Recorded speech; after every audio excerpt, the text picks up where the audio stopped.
परमेश्वर के नाम को महिमा मिले। सबको जय मसीह की। मैं परमेश्वर को धन्यवाद देता हूं आज के इस सुंदर समय के लिए, और मैं उम्मीद करता हूं परमेश्वर ने हम सबको अपने अपनी जगह पर संभाला, हमारे जीवनों में आशीष दी। तो आज हम परमेश्वर के वचन से मनन करेंगे, और मेरा आज का जो विषय है, जिस टॉपिक पर हम बातचीत करेंगे, वो है वास्तविक पश्चाताप क्या है।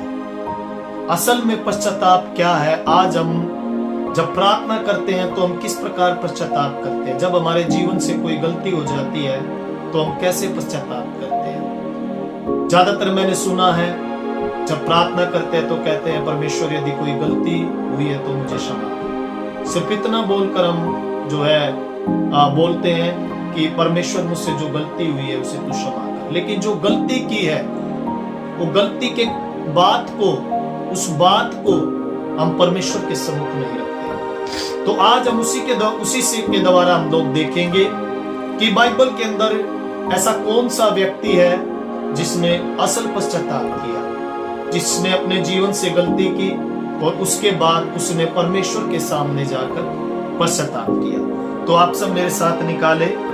सबसे पहले तो मैं बताना चाहूंगा कि हमें अपने पापों के लिए दुखी होना है परमेश्वर के सामने।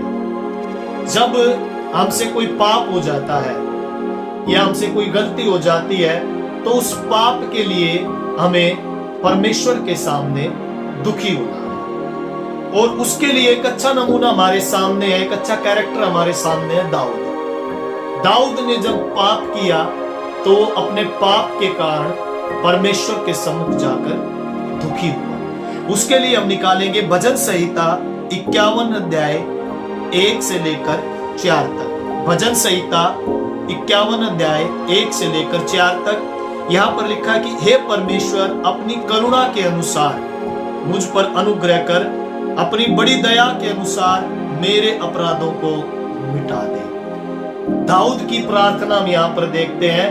दाऊद यहाँ पर कहता है कि अपनी बड़ी दया के अनुसार तो मेरे अपराधों को मिटा दे, क्योंकि दाऊद को पता है परमेश्वर प्रेमी है, और जब पश्चाताप करने वाला व्यक्ति उसके सम्मुख आता है तो उसके अपराधों को मिटा देता है। उसके बाद 2 आयत में यहाँ पर कहता है दाऊद, मुझे भली भांति धोकर मेरा अधर्म दूर कर और मेरा पाप छुड़ाकर मुझे शुद्ध कर दे। यहाँ पर दाऊद कहता है कि मेरा अधर्म दूर कर, मुझे धोकर तू शुद्ध कर दे। यीशु मसीह ने कलवरी क्रूस पर अपना लहू बहाया हमारे पापों की क्षमा के लिए।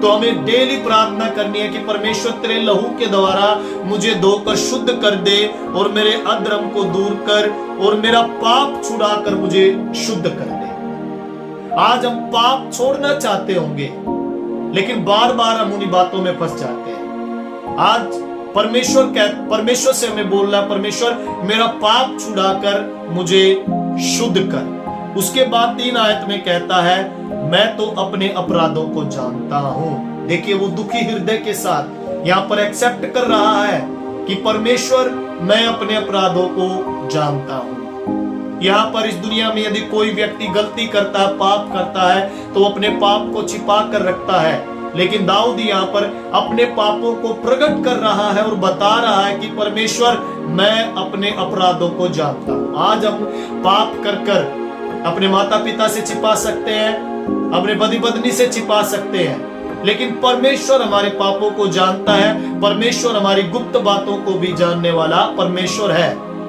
ऐसी कोई बात नहीं है जिसे परमेश्वर जानता नहीं है। इसलिए दाऊद यहाँ पर कहता है कि परमेश्वर, मैं अपने अपराधों को जानता हूं और मेरा पाप निरंतर तेरी दृष्टि में बना रहता है।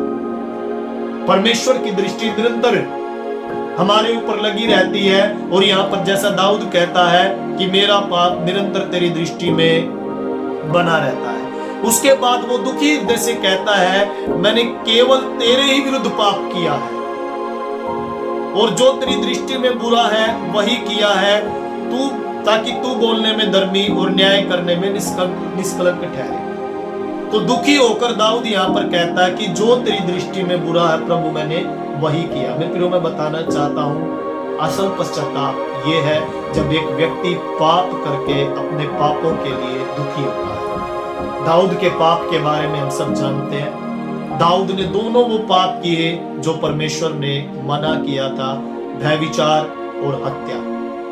दोनों पाप ये दाऊद ने किए और उसके बाद ये पाप कर कर परमेश्वर से वो पश्चाताप करता है, दुखी होता है और दुखी होकर यहाँ पर वो पाप क्षमा के लिए प्रार्थना करता है। उसके लिए एक और आयत हम निकालेंगे, भजन संहिता 38:8 में यहाँ पर परमेश्वर का वचन लिखा है, मैं निर्बल और बहुत ही चूर हो गया, मैं अपने मन की घबराहट से कराता हूं। जब एक व्यक्ति पाप करता है और पाप करने के बाद वो कहता है कि मैं निर्बल और बहुत ही चूर हो गया और अपने मन की घबराहट से मैं कहराता हूं। दाऊद पाप करने के बाद यहाँ पर कहता है कि मैं मेरे मन की घबराहट से कहराता हूं। तो उसके मन में एक दुख था, उसके मन में घबराहट थी, वो दुख लेकर परमेश्वर के पास गया और हम देखते हैं वहां पर परमेश्वर ने उसके पाप को क्षमा कर दिया।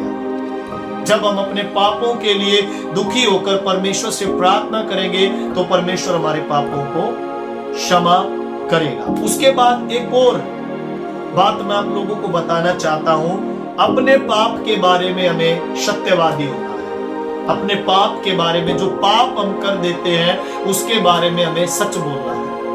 आज हम घरों के अंदर देखते हैं जब दो बच्चे आपस में लड़ाई करते हैं और उनसे कोई ऐसा घर के अंदर नुकसान हो जाता है और जब उनके मम्मी पापा घर के अंदर आते हैं तो वो एक दूसरे पर ब्लेम लगाते हैं कि ये काम मैंने नहीं किया, ये काम इसने किया है, ये गलत काम मैंने नहीं किया, ये गलत काम इसने किया, इस चीज को मैंने नहीं तोड़ा, इसने तोड़ा है। वो सत्यवादी नहीं होते, अपना पाप वो, अपनी गलती वो छिपाना चाहते हैं। आज कई लोग भी अपने पाप कर कर अपनी गलतियों को छिपाते हैं, लेकिन मेरे प्रियो परमेश्वर हमें जानता है, परमेश्वर हमें परखता है और हमें अपने पाप के बारे में सत्यवादी होना है। उसके लिए भजन संहिता 32 की हम लोग 5 आयत पढ़ेंगे।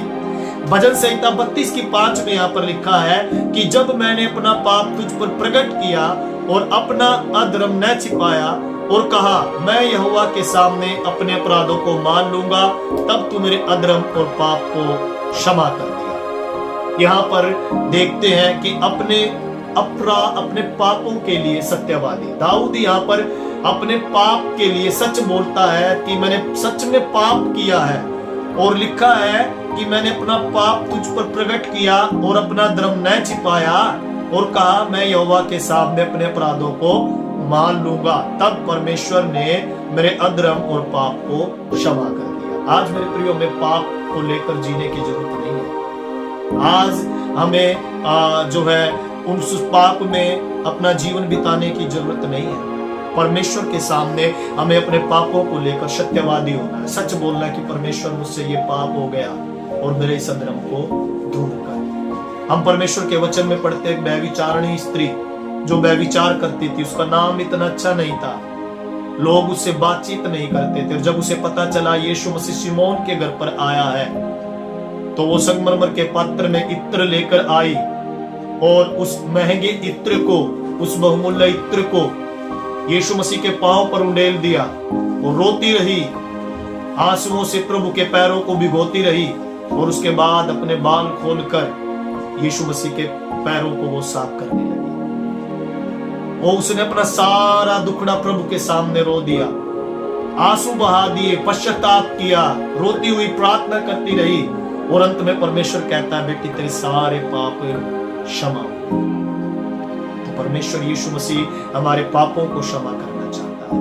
यदि हमसे भी कोई ऐसी गलती हुई है, पाप हुआ है, तो हमें प्रभु के सम्मुख रखना है, प्रभु के सामने हमें अपने पापों को अंगीकार करना है और अपने पापों के लिए हमें दुखी होना है परमेश्वर के सामने और सत्यवादी होना है परमेश्वर के सामने। एक और वचन हम निकालेंगे, पहला यूहन्ना 1:9। पहला यूहन्ना 1 अध्याय और उसकी 9 आयत में ऐसा लिखा है, यदि हम अपने पापों को मान ले तो वह हमारे पापों को क्षमा करने और हमें सब अधर्म से शुद्ध करने में विश्वास योग्य और धर्मी है। सिर्फ हमें अपने पापों को मानना है तो हमारे पापों को क्षमा करने में विश्वास योग्य और धर्मी।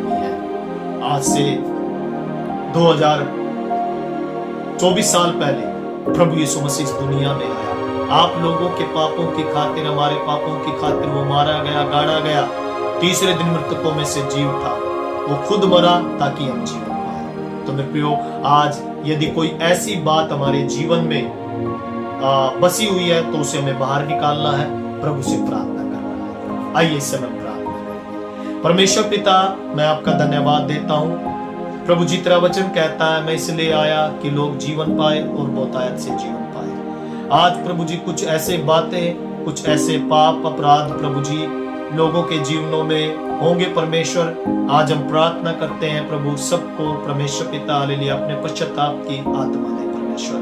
खुदाबंद, कोई भी प्रभु पाप में अपने जीवन को जीने ना पाए, प्रभु जी तेरे सम्मुख आकर प्रभु पश्चाताप करे और असल में जो पश्चाताप है प्रभु वही करने पाए, तेरे सम्मुख सत्यवादी होने पाए। हम धन्यवाद देते हैं परमेश्वर, धन्यवाद सारी बातों के लिए, धन्यवाद सारे प्रभु जी जो लोग इस संदेश को सुन रहे हैं उन सब के लिए पिता परमेश्वर मैं आपसे आशीष मांगता हूँ। सबको अपनी आशीष दे, सबके जीवन में अपना काम कर। धन्यवाद, धन्यवाद, सारी महिमा तुझे देते हैं। यीशु नाम में हम प्रार्थना मांगते, सुन और ग्रहण कर पिता, आमीन। तो मैं आप लोगों को बताना चाहूंगा, यदि आप लोग प्रार्थना कराना चाहते हैं या आप लोग ऐसी किसी बात को पेश कर रहे हैं तो आप स्क्रीन के नीचे दिए गए नंबर पर हमसे संपर्क कर सकते हैं। हम आपके लिए प्रार्थना करने के लिए हमेशा तैयार हैं। परमेश्वर आप सबको आशीष दे, सबको जय मसीह।